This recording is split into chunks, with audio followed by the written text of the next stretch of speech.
Welcome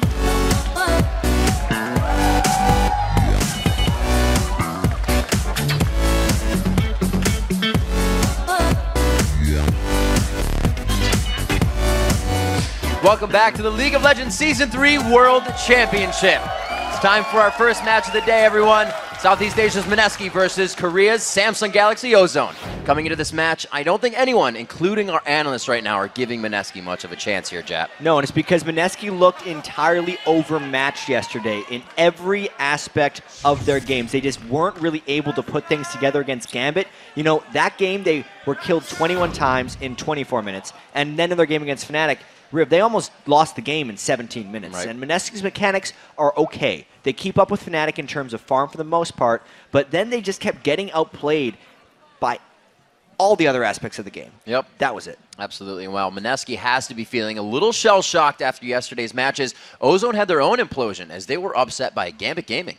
Yeah, so none of us expected that, and then the fans did because it was a 56% vote for Gambit. But I mean, Ozone tried to play similar team compositions in both of their games yesterday, but then Gambit was ready for them. Gambit outpicked them, and then they outplayed Ozone in that match as they were able to beat them. But that was only one loss, and Ozone still has 6 more matches in the group stage. You know, if they want to bounce back from that loss, they're going to need Dade to really start picking up his game.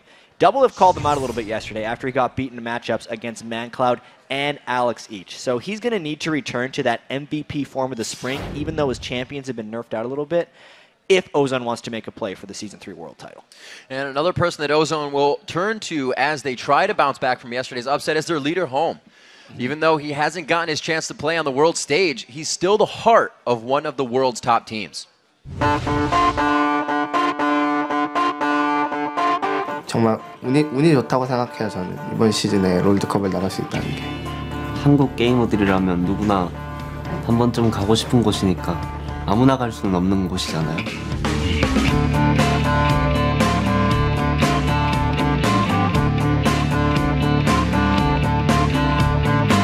한국팀 대표로서 꼭 좋은 성적 거둘 수 있도록 준비 많이 해서 열심히 노력할 거예요. 스프링은 일단 우승해서 좀 강팀에 입지에 오른 것 같아서 매우 기쁘고, 썸머도 3위로 나쁘지 않은 성적 냈고, 그걸로 이제 롤드컵 확정지였기 때문에 거의 꿈을 이뤘다고 볼 수 있을 정도로 좀 많이 발전한 것 같아요. 또 이번 시즌 오면서 확실히 롤이라는 게임이 많이 좀 바뀌는 게 많아서 잘 맞춰서 연습 많이 해서 좋은 성적 낼 수 있도록 열심히 준비하고 있어요. 게임을 주도하는 거는 제가 될 수도 있지만 팀 리더는 역시 탑 포지션을 맡고 있는 옴무 형님이라고 생각돼요. 하는 편이에요. 저희 4명이 약간 마음속으로는 생각하지만 이렇게 손뜻 못하거든요. 근데 탑형, 옴무 형은 되게 되셔가지고 일단 살아온 인생이 길다 보니까 그걸 토대로 어린 양들을 진압해 주시고 통제해 주시는 것 같아요. 또 제가 솔직히 롤 게이머 중에서 나이가 최고 많아요. 그러다 보니까 아무래도 항상 사람들한테 어떻게 보면 사람들 걱정도 많이 하시고 나이 많아도 할 수 있다는 걸 진짜 보여주고 싶어서 솔직히 어린 친구들만큼 피지컬이 될지는 모르겠지만 대신 그 꿈을 위해서 그 친구들보다 많은 시간을 투자한다고 생각해요. 그 무대에 이렇게 제가 좋아하는 팀원 동생들하고 같이 이렇게 갈 수 있다는 것만으로도 지금 행복하고, 사실 저는 그러니까 집이 솔직히 어릴 때부터 잘 사는 집안이 아니어서, 근데 저는 솔직히 제가 제 나이에 솔직히 미국이라는 곳을 이렇게 가보는 것만으로도 저는 솔직히 너무 지금 기뻐요. 매우. 그거에 대해서 많이 기대가 돼요. 딱히 결승 가서 우승을 하기보다 결승에 가서 그 많은 사람들 앞에서 게임을 하면 어떤 기분일까, 그런 걸 느껴보고 싶어요. 이제 저희 같은 경우에는 사실 이제 중국 팀들 아니면은 많이 이제 붙어볼 수 있는 기회가 많이 없었어요. 그래서 이번에 또 다른 해외 팀들하고도 많이 붙어볼 수 있어서 경험도 될 것 같고, 기본적으로 다 잘하는 팀들이 나와가지고 누가 우승할지는 솔직히 짐작하긴 힘들지만 그 팀이 저희가 되도록 열심히 노력할 거예요. And it's amazing to see the camaraderie of these teams, you know, what they focus on when they figure out they need to focus on it, and still know that he's a huge part of the team. Yeah, even though Ohm has been basically put on the bench here for Looper, he is still obviously a communication factor for them, and he's a leader to them even from the bench. So they still have the potential before every game if they want to put him in the starting lineup. It's not locked in that Looper's playing every single game. Absolutely. But this one, Looper's playing. All right, so with Looper in there, let's check out the lineups all together. In the blue side, it is going to be Mineski. In the top lane is Snoy, Kaigu in the jungle, Yume in mid, EXO at AD carry, and TG on support. And in the red corner, it is Samsung Galaxy Ozone. Top lane is Looper this game. Jungle is Dandy. Mid lane is Dade. AD carry is Imp. And, of course, Mata is the support. And as you know, you're saying a little bit yesterday, a lot of the same things from Ozone within their 2 games, the one victory and then the one loss to Gambit. It showed a lot of Rise as well. And then in the other lanes, they had Singed. And they had in the jungle the same thing continuously. Yeah, exactly. Dade picked Rise because traditionally Rise has been a counter pick to Ahri. Right. Now Rise's ranges have obviously been decreased in recent patches, and honestly, I still think the Rise pick could work against Ahri, but Dade just played far too aggressive in the early game, gave up too many kills early, and then was never able to get going. And look at that, Looper has drawn the Singed ban. His first 2 plays at an international level, and his ban does get drawn. We've heard about the very strong or so-called godlike cannon that he has, but we haven't seen it or any other champions in his pool. Exactly. That's one of the big factors that Ozone has coming into this is when they bring in Looper, it throws out the book of everyone's scouting. Right. Because Ozone as a team has been very mid and bottom lane focused when they play with Ohm, because Ohm generally plays, he's got the Shen or Nasus style where he just plays a tank that can survive in lane, and then he tries to make his impact later in the game with team fights and with overall team positioning. So you could kind of craft strategies around, oh, we just need to shut down Dade, or if we can get enough assassination, we'll be able to take down him. But then obviously, when it was actually Vulcan who played that game, Looper with his Singe play kind of ran over them a little bit. They didn't have enough damage to take down the tanky Singe. It does give them that extra factor that they wanted to bring in, even though it didn't give them the victory over again. The only thing they changed within the lane was that bottom lane. They had Caitlyn and Zyra, and then I believe it was something Thresh and Vayne on another time. So that's the only thing they're changing in that composition, and it's the reason why Gambit had such a strong go into the game at that comp. Mineski, I believe they're going to go with comfort picks for themselves, because that was Gambit's idea going into this game, and I think you have to be extremely comfortable to play against a team that can really go outside their own box. Yeah, and we can also see that Shen and Elise are the ones that are locked in right now, so it obviously is a change. A lot of that has to do, obviously, with the bans that Mineski has chosen. There's no Singed available. Zed has actually been banned 9 out of the 10 games yesterday in all of the group stages, and a lot of people actually argue that Dade has the best Zed in the world. People will obviously say Faker is the best Zed in the world, but it is an actual argument over there in Korea. So those are actually smart bans from Mineski. Yeah, absolutely. All the playmakers kind of stopped out of that one. Any sort of dives that would come in that would be a little bit too deep for Mineski to really handle. But they're looking like they have a team that can also potentially stop dives themselves. Maybe a little bit of that objective control if they know the lanes won't be as strong for them with the Nasus. Yeah, Mineski needs to have a lot go right for them in this game, because their 2 games yesterday did not look promising whatsoever. And with the Nasus and the Vayne, it'll depend very heavily where they send that Nasus, whether they have a almost objective-focused jungle team or a late-game scaling team, depending on if Nasus goes into the jungle or into the top lane. The Vayne as well is something new we're seeing from EXO. EXO is really, it's hard to have a standout player when you lose 2 games so soundly, but I'd say EXO was the standout player in that game. He performed. So he puts himself on a bit of a hyper carry like Vayne, so he can kind of make more individual plays. I do like that choice. This does also direct the eyes of Samsung Galaxy, though, or Samsung Ozone, rather, to him, knowing that Vayne's there with what else comes onto the board. There is safety in Ezreal and the Fiddle pickup, which you've seen a Fiddle come in here a few times, but he's really been matched up with the Corki. Yeah, we actually saw TG play a little bit of a chaotic Fiddlesticks. He had a few flash autos that may or may not have resulted in kills. I like the Fiddle pickup for Mata, though, especially against a Vayne right now. Yep. Need to have that 3 seconds of potential fear lockdown later in the game, especially if EXO is going to be the main threat on the Mineski team. So, obviously, Ozone making substantial changes coming into this game. The Ezreal pick in particular is very new for Imp. He has basically been a Vayne and Caitlyn player. And the Ezreal, since it's not an auto-attack reliant AD carry, is a bit of a switch-up for him. A composition. It looks like they want this rise away from Dade, playing that twice in a row, and it faltered for him. So maybe they're saying that Yume saw that. He knows that the skill is there for him, and he can outplay Dade on this one. His Zed is gone.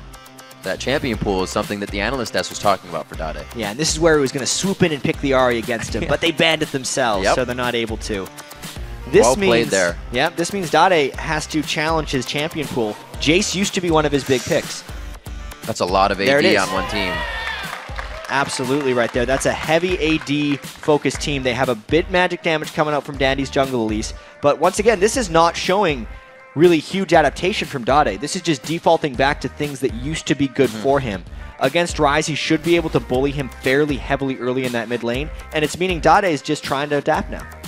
Well, we'll have to see. Dandy could be giving him quite a bit of help here. We know those two are always to work together in that pair. His teamwork is OP, but it is going to be somewhat of that Bash Brothers team of the objective control. Renasus and Nectin coming out from Mineski, so they have a bit of their eggs put in the basket of being able to win middle phase of the game, and then they have that Vayne for the late. Yeah, so Mineski's team overall is just all about sustained damage. Right. Renekton, Nasus, Ryze, Vayne, all those guys, if they get spiked out in a fight or if they get overpoked, it's not a good thing. So Ozone, if they can keep a gold lead, should be completely fine in this game. All right, while the teams are spawning into the Rift, let's see who you picked to win this match. According to LOLesports.com, 86% of you think that Samsung Galaxy Ozone will protect their Nexus and come away with the win. And that's also what our casters picked as well. Yeah, this is not a game that many people will argue with on the predictions for.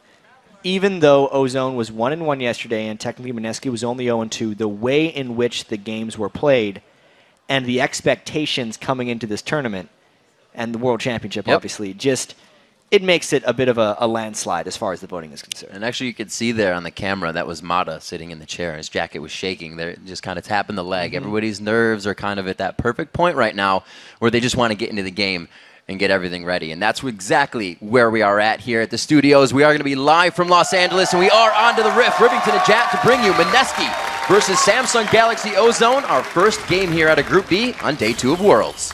All right, then. So let's actually talk about this Ozone composition a little bit more. They definitely have huge amounts of poke potential and push potential. The mid lane Jace, back when it was strong, was all about the Tear of the Goddess rush to as quickly as he could get his Muramana. It was just a moment in the game where he became immensely strong and a team would group and just try and push down turrets. Dade's going to be trying to do the same thing in this game as they're actually able to pick off that ward very early on. That's actually a ward kill that merits a bit of cheering because it's difficult to get everyone in that spot at that moment in the game.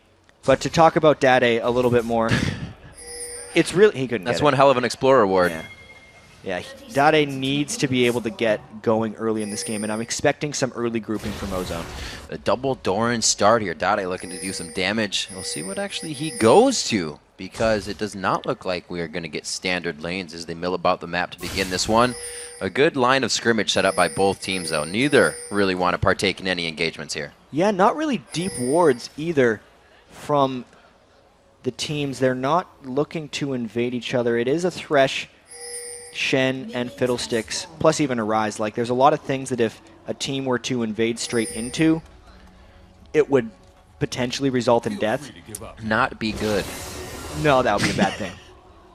And I do like that Ozone is playing this conservatively because they have done their scouting report here and they know that they can just outplay Mineski, assuming nothing goes terribly wrong. They play the 1-2-1 possibly is what we're going to see. Looks like that it will be Imp and Mata taking that mid lane. Yume, not the worst in the short lane, but he is going to have a little bit more trouble now. So here's actually, Dade in the top lane against Snoy, taking Jace top, and then they're just going to 2v1 push down the mid, and that's why we're seeing a lane swap from Yume as well, because Mineski does not want to get into this, and honestly, the team that reacts to the lane swap oftentimes in mid lane will be slow there, so Imp and Mata right here should get the early level 2, and we have seen struggles, to say the least, from this Mineski bottom lane. TG has not been able to stay alive very well in these matches. I want to see how he does now against Imp and Mata, who are possibly the best bot lane here at the World Championships. Looper heading back, picking himself up a ward, took the Wolves by himself. This means Yume has been in that bottom lane soaking up experience, but he did get the camp. So they'll return to a 1v1 in the bottom and 1v1 in the top. And now both teams putting two middle. Exo very low on the bounce. That was a lot of silence hitting Exo back, and he basically has to go back to base straight away. That's not going to be an easy thing to recover. We need to track how far ahead Imp gets from Exo. When Ozone played Vulcan, Imp obliterated Zuna and Bloodwater in that lane as far as minion kills are concerned. It was 150 to 107 at one point, I think, and this is a start that may be even worse than that one. And that mid lane's rough. You're not having a Thresh to sit in a brush. Oh, Snoy, level 2 to that top lane. Dade's right there, level 3's on to that level 2. The damage is big. He goes up for the repel, and it's going to be Snoy trying to get out of this one. Dundee, oh, he gets himself out. The Ignite wears off, and they get out alive. Normally you have to see a 3-man dive in order to take down a Renekton at level 2, but Dandy and Dade with that mid lane synergy taken to top lane, we're confident in their ability to execute that tower dive. We'll have to see. Still going very hard onto Chi-Ji. Imp getting that damage down. The Ignite's there. He's going to dive in. This is definitely going to be a kill on him. No! He flashes the wall right before the auto attack can get out of the hands of Exo. And that is a ridiculous trade by Ozone there. That was dangerous, to say the least, but Ezreal and Imp was not scared of that. He brought Ignite on Ezreal, by the way, which is the thing that secured him the kill after he flashed back over the wall. Exo thought he could take Imp by coming in early to that, or coming back to that lane and having full health from having just shot, but they were completely wrong. Already, Samsung Galaxy throwing in the tiers here. We got one on Dade and one on Imp as well. So that Triforce isn't instantly coming out from Imp here on Ezreal. No, he might be going for the, I almost want to call it a throwback, even though it's only a couple months ago, with the blue build Ezreal. Back to the 90s. Knowing that he got the first blood so early, back to the 90s, yeah. And he's so confident in his ability to beat this lane. Since he got the first blood, it means an early tier. They're going to go for the double tier, probably 15 to 20 minute Muramana, double Muramana, and then just go from there for Ozone. Perfect amount of bullying going on in the top lane here by Dade. It's going to keep him up there, keep Snoy up there in that top lane, and really keep Kaiju there if they want to continue that pressure. With 2 in the mid lane, they shouldn't have to pressure that too much. 3v2 there, I don't think it's going to be too good for them, but they have to figure out where to get around Samsung Galaxy or Ozone right now. Yeah. With those 2 kills, it's going to be big. So far, Kaigu has been nothing but farm, so this is his first gank, and there's already a Dandy counter gank ready and waiting. He's going to have to make a bit of a run, though. It's just Snoy is so low in his turret, it's not so much a gank as far as just a friendly hello. Yep, yeah. Yeah. The Sight Stones, or not Sight Stones, rather, the Spirit Stones coming out for the junglers just now, and we're going to see him soaking up experience for most of these lanes. And this is the first time in the world here we've actually seen the 1-2-1 lane matchup with the AD carry and support mid. We've seen it a few times throughout the LCS from Dignitas, and it really just comes to a fruition of being able to pressure all those lanes at once. But now that it's kind of fought against, we kind of just have the matched lanes, longer tower is going to be up. And it's exactly Ozone. It's exactly what Ozone's going to be trying to do, is push down all of these lanes as quickly as possible. As long as Mineski is back at their turrets, it will allow Dandy counter jungling opportunities. And that's just kind of textbook Ozone as far as map control goes. They just get control of their lanes, allow Dandy to make plays, and then starve you out of gold. Looper with a quick Negatron cloak buy for himself in that lane. 32 to 28, so not too shabby there. Kaiju looking to clean up some wards, and they get Mata on that one. Very well played there. Looks like Mata has forced the flash out the same way that Imp did earlier. They turn this one back around onto TG. 3-1 in the kills now. It's going to be Kaiju and Exo still somewhat pursuing, but they give up. So even though Mata got hooked and seemed like it was doom again for Ozone, they did manage to get a kill back to Imp. That's 2 kills now onto Imp. And even though he died from that, he's looking scary in this game. You do not want Imp to get farmed if you're against Ozone. Well, he's off the map right now. Exo doing what he can to pretty much freeze this one. Not trying to push it too far up.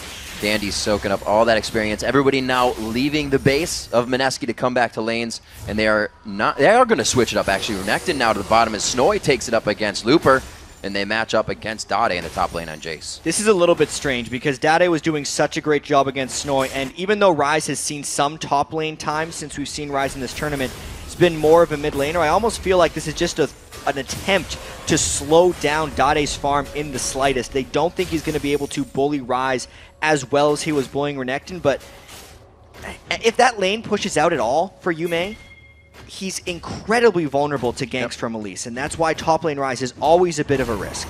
And something to look at that Mineski was not doing yesterday, and maybe they've taken from watching, is they are now bringing in the pink wards. Pink ward for Snoy, a pink ward as well, obviously TG, but more coming out. Kaigu, just buying one. Really reminiscent of the Korean play that we've seen here at Worlds. Yeah, you have to fight pink wards with more pink wards if you want to compete in this game. Oftentimes, these teams actually dump immense amount of golds into it. I think a little bit too much, and that might be something Mineski's doing here, because buying pink wards is one thing, but placing them in the right spot to get your control back is another. And the team that is ahead always has the pink ward advantage inherently, since they are the stronger team, and if you try to counter ward, you are risking getting caught and dying. They only have the movement on this. It looks like they're trying to thwart whoever's going to come over. You know, the top lane is gone a little bit too late on the ward. Dandy had the idea, though. He had the idea, but he should have warded much earlier. Knowing that Rise was in the top lane, he should have been trying to cut him off, because there's no way EXO or TG were going to go in for that, and the spot with which Dandy was standing is a spot where a mid laner would actually come over to get blue buffs, so he kind of missed an opportunity there.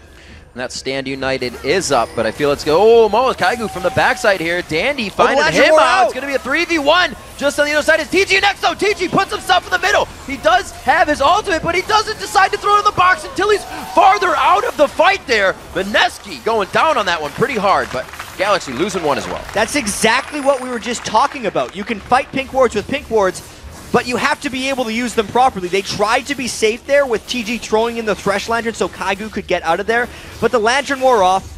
Ozone just decided to pounce on them, and they maintain control and essentially get paid off for those pink wards and a turret afterwards. Constant pressure towards that mid and top lane coming in here from Dandy, making sure that Kaigu always has something to think about, and it's so far working at 5-2 for Galaxy, or for Ozone, 14.5 to 12K right now. And oh no for the difference between EXO and Imp right now. 4-1 versus 0-2, and it's nearly 4,000 gold to just 2,300. That is completely unfair for EXO right now, because he is not going to be able to deal with Imp.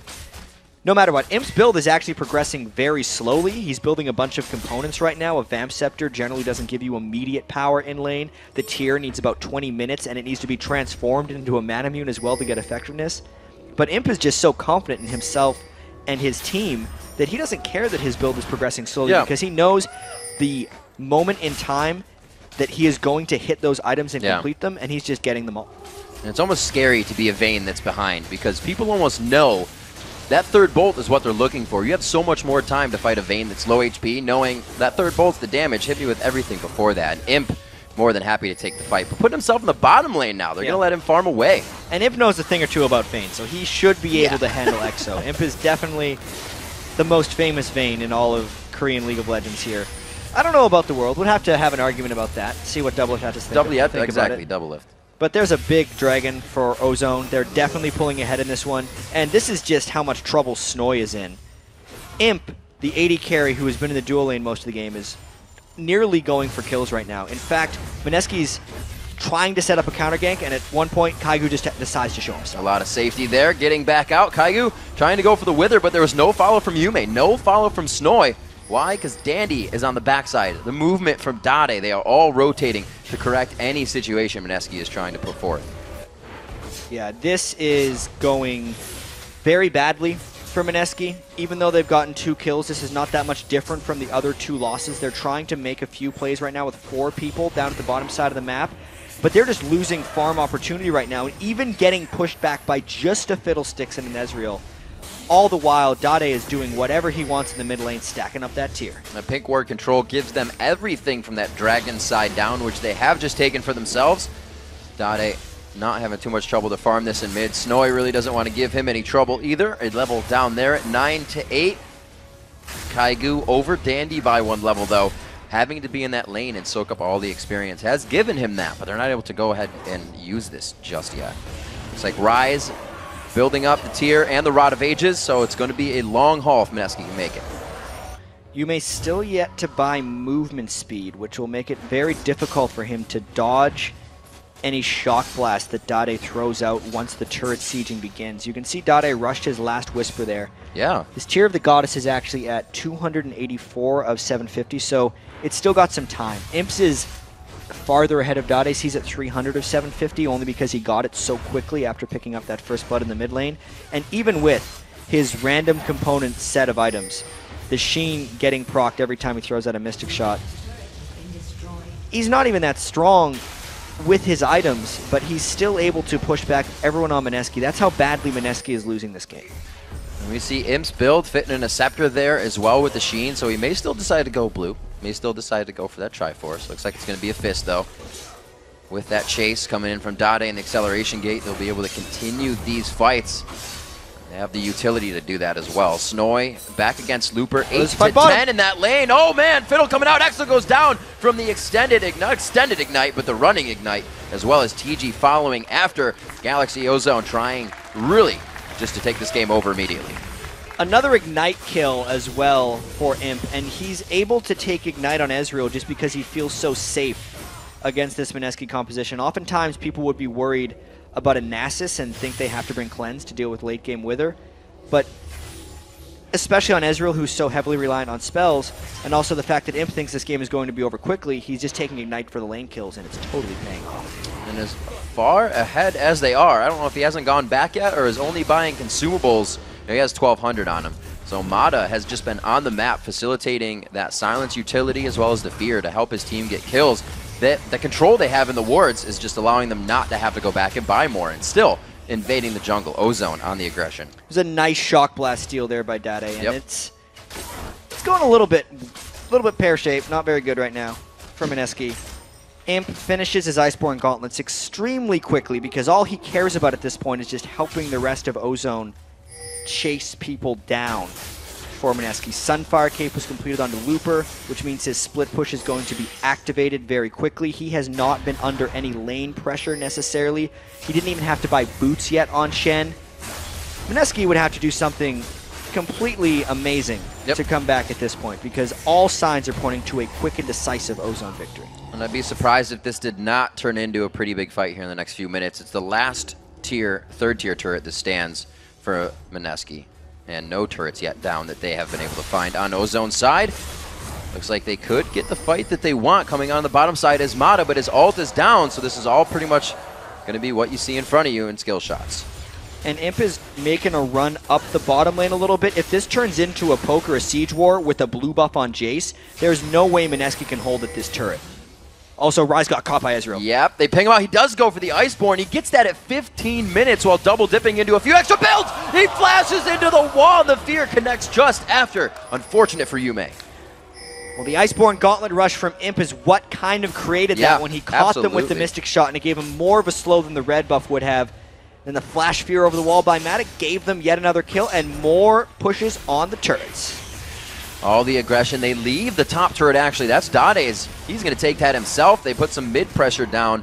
Nasus is going to be able to Spirit Fire that. For now, Mineski has a bit of wave clear, but they don't have enough people behind that just Spirit Fire to stop this. You can see every time they get just one wave, it's a quarter of the turret's health. Yeah, and if we look at Mineski's team composition overall, it's not bad. They've just lost the laning phase so badly. They picked a team comp that needs to be engaged in long, extended team fights, and Ozone is just not granting that to them. They're kind of doing a hit and run with the Ezreal from Imp. Iceborne Gauntlet stops the persistent team fight if Mineski would even want to try it, and it's really just leaving Mineski no opportunities.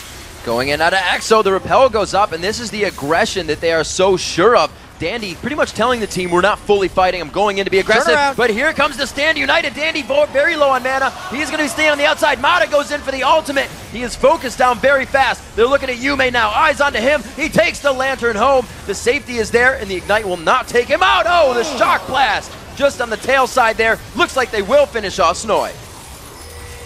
Mata went down after that one, but the rest of Ozone is just going to meander out of the base, losing no one else, and that is just them flexing their muscles right now at Riv. It's an 8,000 gold lead. We cannot say enough about how much Ozone has just dominated this game over Mineski. They caused that switch early game from Mineski. It's something they weren't really able to come back from. The Rise in the bottom lane isn't really able to roam and help other lanes, so that's something they lost as well. The first turret went in favor of Ozone, and then it's all defense from there, especially with Nasus being up in the top lane, helping Snoy a lot. They've really just been scattering to stop the chaos Ozone is creating.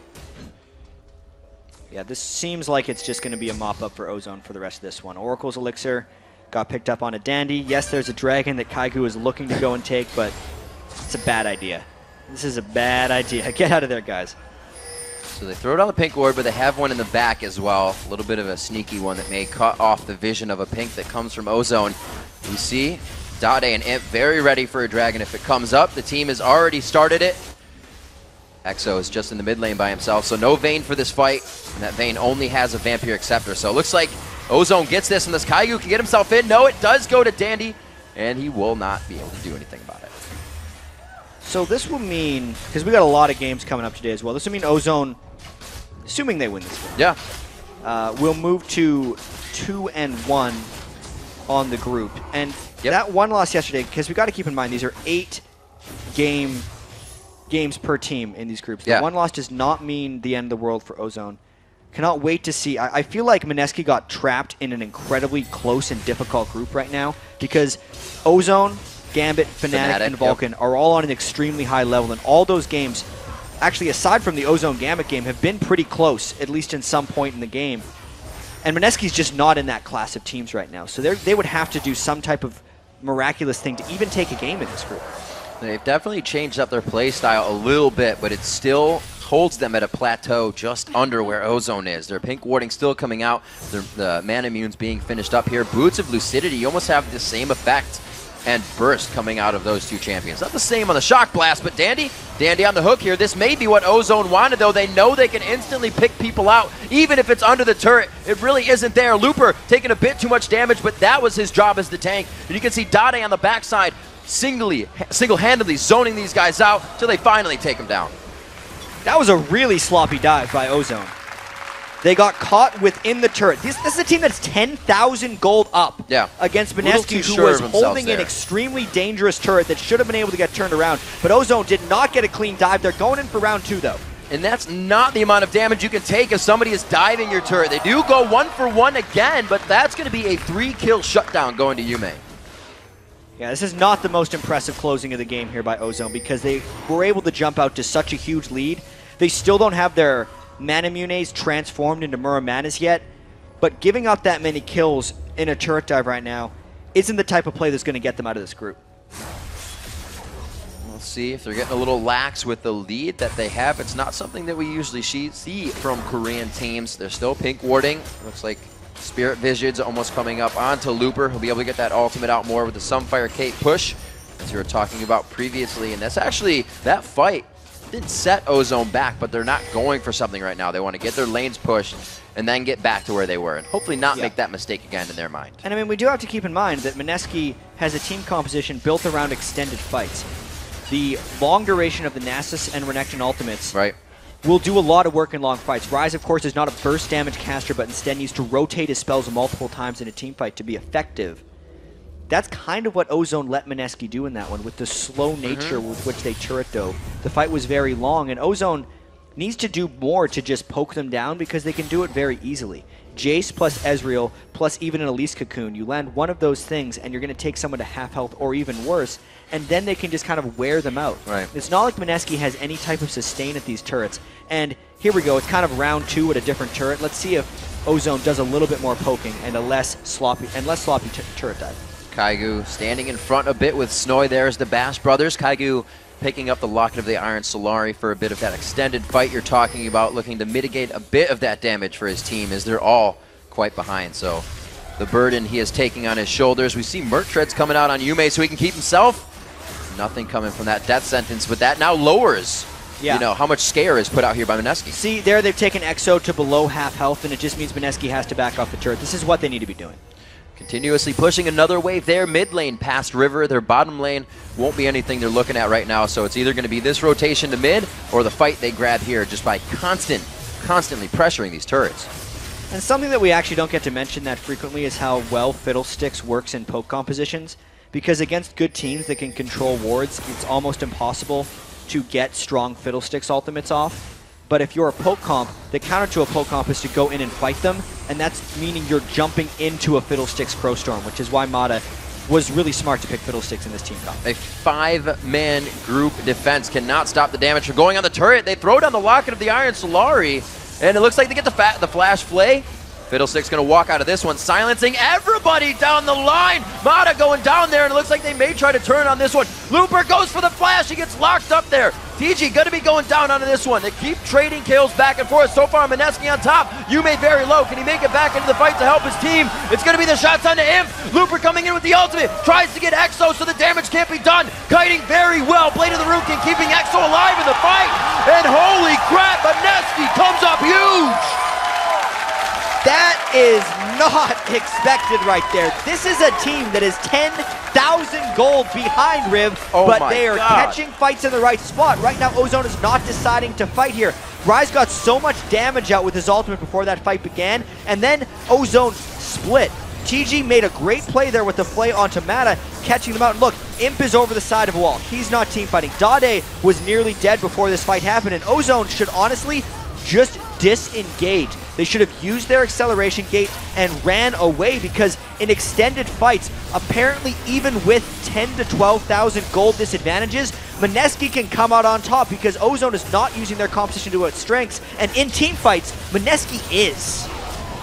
So many kills coming up there. Rise getting the double kill. He was on the ramp-up build, but that's going to put a nice amount of gold under him. The Spirit Visage only almost coming out now. He has got himself some good items, but the Mermanas have now been finished. That huge burst of damage to come out from Ozone in that fight, I don't think could have worked out better for Mineski. I don't think Ozone's going to be fighting in the jungle like that again.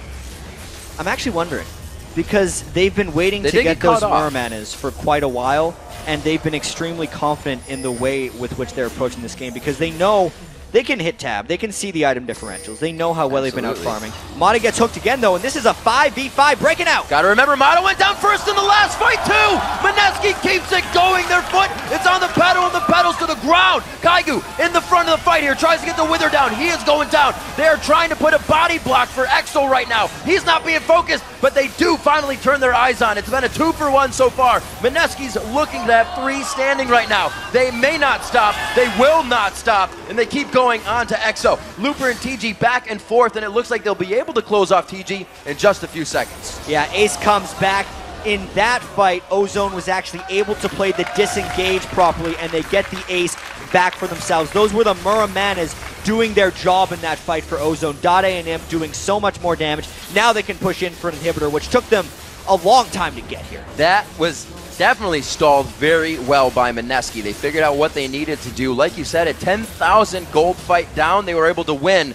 But Ozone put their hard hats on and figured out what needed to be done. The mid-fight gave them the inhibitor. Yeah, so in this fight again, you can see Mata went down beforehand, but watch how Ozone this time is more grouped up and trying to kite back as a unit. Looper did the taunt backwards. Imp is using his Iceborne Gauntlet slow effectively, and Ozone is playing within the Jace acceleration gate, so they all have that enhanced move speed so that Mineski can't chase onto them with their duration ultimates that do so much damage. Ozone on the run here. They just missed the Iceborne Gauntlet proc onto Yume, but there's a lot of speed coming in. The Repel could match the distance. It looks like they're just going to be out of range. He goes to the minion, it's the Cocoon there. Oh my god! They get the fear onto Exo. That spells death, and Ozone now having control of Mineski's base. And they're just going to keep chasing. They have so much move speed and snare. Going into the base continuously, not regarding the turrets in the top or bottom lane just yet. The bottom lane is quite pushed, but there is enough damage on this top turret. That fight Mineski pressured out previously the Ozone to take it down. It's now a 16,000 gold lead. Ozone, they had a bit of, they had a few hiccups in the middle of this game where they gave up an ace to Mineski, but this has not been a close game really since the start of it as far as Ozone is concerned. They've been dominating the laning phase. They had a team composition with which they could poke out Mineski and avoid fights, and almost laziness from Ozone, I feel like, stopped them from avoiding the fights against Mineski because they thought they were far enough ahead. When it turned out they weren't, Ozone just went right back to the poke. Well, they're getting their wards back out. Everything is real. Just about safety for them. You can see the average times there. 26 and 30. Ozone looking to come up on that 30, just a few. 22-12 is the score, 51-34.5. They are still chasing. A little bit more focus needs to put other areas for Mineski, but right now, there's not much they could do. No, I mean, both these teams, as we see in the game time stats, play fast games. Yeah. For different reasons mostly, though, because Mineski has just been getting beaten very quickly. This one, they're doing a bit better of a job staying alive, and Dandy, he's actually baiting a fight here, I think. Ozone is coming in from the back. Yeah, they still have the stand united. Oh, no, they do not have it up, but that would have only been the bag of chips for them to get into that fight. They were really bringing down Dade here. You can see him very big now. Actually picks up the Infinity Edge onto Jace. Surprise! There's the party from Mata. He wants to bring it home right now for the team. Will they be able to finish this one? 1-for-1 on the fight now as that's Yume going down. They turn it back onto Dandy here. Snowy very big. They're getting that percent damage out of the ultimates of the Bass brothers of Nasus and Renekton, but can they continuously go into the fight? It's just too much damage. Imp is too big, and so is the rest of the team as they make their final push into the base. Well, they get 4 out of 5 from Mineski right now. This could be inhibitor number 3, or they're just going to skip it and go for the Nexus. It's about time for Ozone. They've had a lead for a while. Snowy just trying to stop a bit of the damage, but it is going to be a 3v1, and they are going to have eyes onto him. Expect that hammer to be dropped. Knocked him back, and it looks like they get up a nice pad on the KDA before they take down the Nexus turrets. Yeah, they drew out this game a bit more than they needed to. They got 11 kills onto Imp, 6 onto Dade. This could be a confidence booster as they move through the rest of the group. Absolutely. Ozone coming into this one quite strong. The fight didn't put him on tilt. They knew what they needed to do. This Imp on your screen right there coming up very big with the Ezreal play, not going for the Triforce. Yeah, you can see a fairly calm and collected Ozone right there.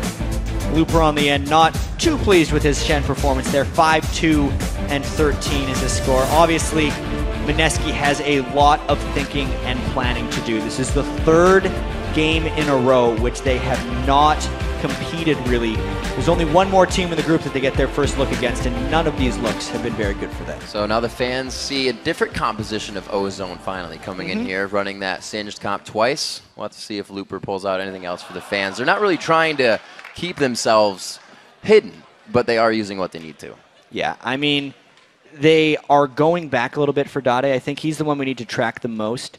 The different pick coming out from Imp is also very curious because Ezreal is not super typical for his champion pool. I basically just think that they were just on a bit of cruise control right here, and I'm actually surprised they didn't look as crisp as they could have, and really trying to make a bit of a statement that they're recovering from yesterday's Gambit loss. Right. They actually still look, if we're comparing them to the other teams in the group, a little bit shaky. And it's actually, if you remember what Monty said, those champions that Dade hasn't been able to play because of the changes, he brought that Jace back out. He brought one of those champions out that he's been playing, and it worked out well for him. All right, so now let's send it over to Quickshot and the guys at the desk for thoughts on Ozone's Game 1 win. Thank you very much, Riv. Congratulations there to Ozone. A little messy towards the later stages of the game. Let's open this one up to the panel and actually go right back to the picks and bans phase. We've seen Mineski maybe counter-picking a little bit, trying to take some things away from Ozone. What do you think, Monty? Yeah, I'd actually really like to talk about the picks and bans here. I mean, we saw this Singed, Lee, and Zed taken out. They don't want Looper on that. They wanted to see what else he can play. He's only played Singed so far in this tournament. They took Thresh out immediately as well. That's Mata's best champion. And then going down, the Ezreal pick, it's interesting, and I think we're going to talk a little bit about that later, but what they were doing actually is because they were on red side and had last pick, Dade can play that Ezreal in mid lane if necessary. So they were saving it, and they were seeing whether they were going to take a Caitlyn or another, perhaps a mid laner right there, put Imp on Ezreal. They decided to take Jace, but that was to keep their options open for the rest of the draft because Ozone is one of those teams that really loves to run double AD compositions, but it gives them an out with that last pick as well. So these guys I know had a lot to say about the matchup in the lanes, though. So yeah, we argued a bit back and forth rather about the Ezreal pick. I actually would have liked to see a Caitlyn more. If they're actually leaning towards the double AD composition with Ezreal and Caitlyn, I would have secured a Caitlyn earlier because I think it's really strong against the Vayne with a Fiddlesticks as well, and really strong against the Thresh. But Imp and Mata played really well in mid lane. They got the early kill really quick, and I kind of felt like Mineski could have done more in the mid lane, though. The Thresh landed a few really good hooks, but the follow-up plays were always in the wrong position. Either he played Fiddlesticks instead of Ezreal. He one time played Fiddlesticks forward, so the Fiddlesticks could escape. They just weren't on point, but there were so many options where they could have I think, abused the fact that they picked Ez into inferior lane. To be fair, you guys didn't seem like you were happy with either of these duo lanes. Yeah, definitely. So I wanted to touch on Imp and Mata, who they're held as really strong, and I think they are the strongest spot lane in their group, for sure.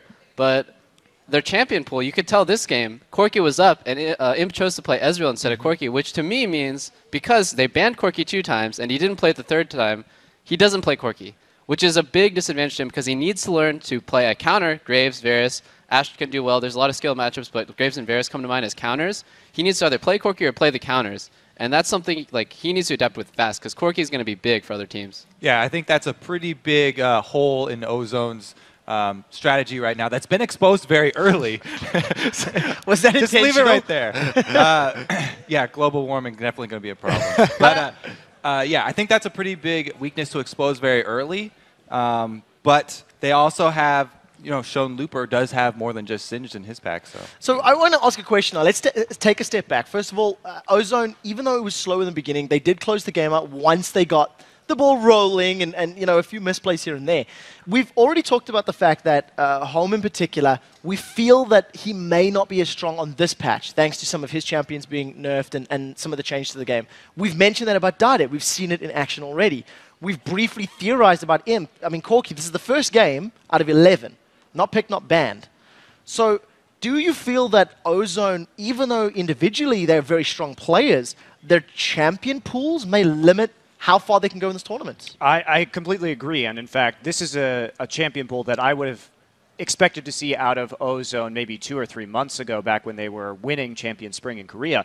This looks like exactly how they used to play. And we've seen these double AD compositions fall out of favor a bit because you do have, since the tier nerfs came in, you have a later power spike, a later Muramana, and it's dangerous against a team that has Nasus, Ryze, and Renekton because once you hit that massive power spike of Muramana, you have only a little bit of time to take advantage of that before Ryze and Nasus and Renekton get so tanky that you can no longer poke them down. So it's risky, and it's been made riskier by the changes to tier because you get that item later. And I also wanted to point out, like, just the fact that Dade and Imp are supposed... The Looper's new. I expect Dade and Imp to kind of carry that team and do the damage. Dade seems to be really easy to ban out and counterpick mid, as you've seen. And Imp, if you ban Caitlyn, he has what? Ezreal and Vayne. Those are both bad matchups for Corki. It's just going to be really hard. Varus as well. But I've never seen him play that yet, though. He even picked Ezreal into the Vayne, which kind of surprised me. Yeah, that is... as well, because maybe he has like another answer ready, but it seems that the Vayne just generally does well against Ezreals. Aside from that, Dade as well, we don't want to make this Bash at Dade show, but he rushed the Last Whisper really quick on that Jace, and I can't but wonder if Brutalizer would have been slightly better. Well, I just want to expand that a little bit before we start moving on to the next game and do a bit of prediction. I think with the fact that Imp, I think he ran Flash Ignite on his Ezreal and some of the item choices, maybe Ozone, maybe not mentally as in this game as we've seen elsewhere. I don't think you can ever say of course World Finals. Of course not. Always be mentally in the game. It's something that, after the very strong lead they had early, they made some dives that is uncharacteristic that we would see from them. So we'll see how the rest of the games go. They do play a little later today. Let's talk a little